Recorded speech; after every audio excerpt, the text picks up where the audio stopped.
amici ben ritrovati, Evento del Territorio ritorna tra voi. Quest'oggi siamo a Pedavena, siamo ai mercatini di Natale del 14, 21, 28 novembre che sono già trascorsi, ma ci manca e poi vi faremo un invito da parte del mio amico qui vicino per quelli del 5, 8, 12, 19 e 26 dicembre.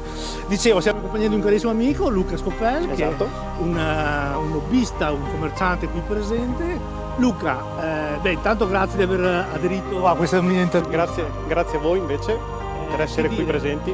Si riparte con tutte le sicurezze del caso, ne abbiamo tolto la mascherina momentaneamente perché ci è concesso per fare l'intervista, però gel e quant'altro sono presenti qui in mercatino. Esattamente, sì. Finalmente quest'anno ripartiamo però all'insegna della sicurezza e del rispetto delle norme.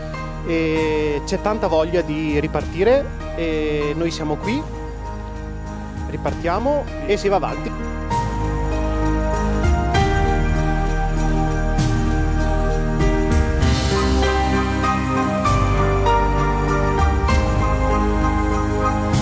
Luca, dobbiamo ricordare però che non saremmo qui se non ci fosse l'impegno di tantissimi volontari.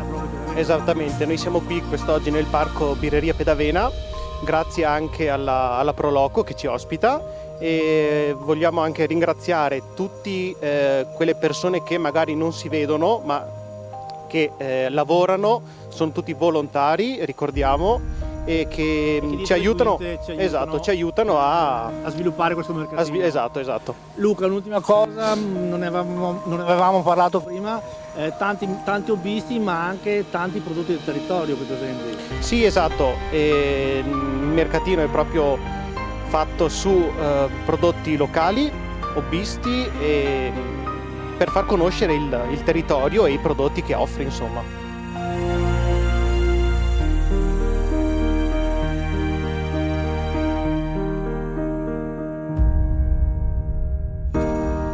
Luca, noi ti ringraziamo nuovamente per aver accettato il mio invito e noi ringraziamo tutti e due la Proloco di Pedavena. Grazie. Hai 2 minuti davanti alle telecamere, diamo un invito per i prossimi mercatini.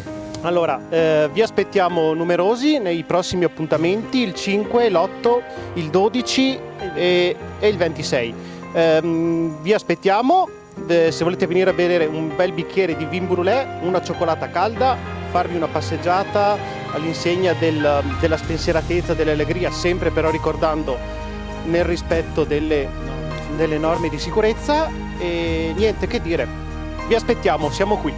E intanto noi andiamo a mangiare qualcosa qui alla galleria vicino, esatto, che i piatti caldi ci sono. Esatto. Grazie a voi veramente.